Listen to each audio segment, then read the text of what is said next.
because we refuse to accept that faceless men can take decisions that devastate our livelihoods with impunity. When Jimmy Reid spoke, people listened. But he was more than just a great orator.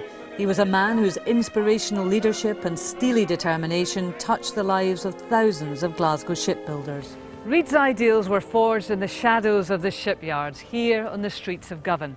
He left school at 14, and it wasn't long before that famous revolutionary spirit surfaced. Throughout his life, Jimmy was interested in human beings, and therefore the poverty of Govan in the west of Scotland when he was growing up very much influenced his political direction. In the early 50s, the Glasgow shipyards, ravaged by war and facing competition from the new shipbuilding nations, were on the brink of a slow decline. It was around this time that a 19-year-old Reid led his first strike. Before long, he'd become a member of the Young Communist League. He seemed to be a natural leader. He ended up leading what was virtually a national strike of engineering apprentices. So his talent was spotted early. He started his apprentice as an engineer in Polar Engines, and he's seen the injustices in Govan, and he's seen the difference in wealth, and he wanted to rebalance that. In 1971, Reid faced the challenge which would define his career. The Upper Clyde shipbuilders, where he was a shop steward, entered receivership. Edward Heath's government refused to sanction a potentially life-saving £6 million loan. With thousands of jobs at stake, something had to be done to change Heath's mind. So pack your tools and go.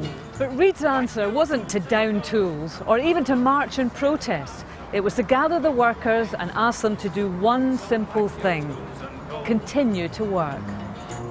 Reid's aim was to prove to the government that the yard was economically viable. And there will be no hooliganism, there will be no vandalism, there will be no bevying,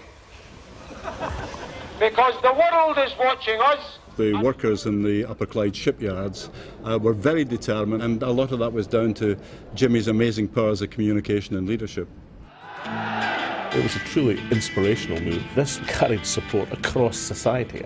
A youngster at school like myself was fully behind the worker. Celebrities were moved by the shipbuilders' plight too. Billy Connolly lent his weight to the cause, and John Lennon even donated £5,000. It was only a matter of time before Reid's tactics paid off, and in February 1972, Heath backed down and announced a £35 million injection into 3 of the yards. It was like the unjust being overturned, being right in your arguments and protecting the communities. And what we had done is we had defeated an ideology.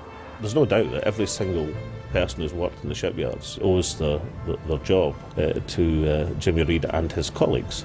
I think it was a demonstration that commitment, that organisation, that collective will can actually have an impact. For all his political influence, even Jimmy Reid couldn't completely reverse the decline of Glasgow's shipbuilding industry. Today the Clyde is home to just 3 yards, 2 of which were saved by Jimmy Reid's actions. Jimmy Reid had proved, and the lads in the shipyards had proved, that you aren't a statistic, you can change government's view and you can do something about it. And if that's the legacy of Jimmy Reid, then that's it.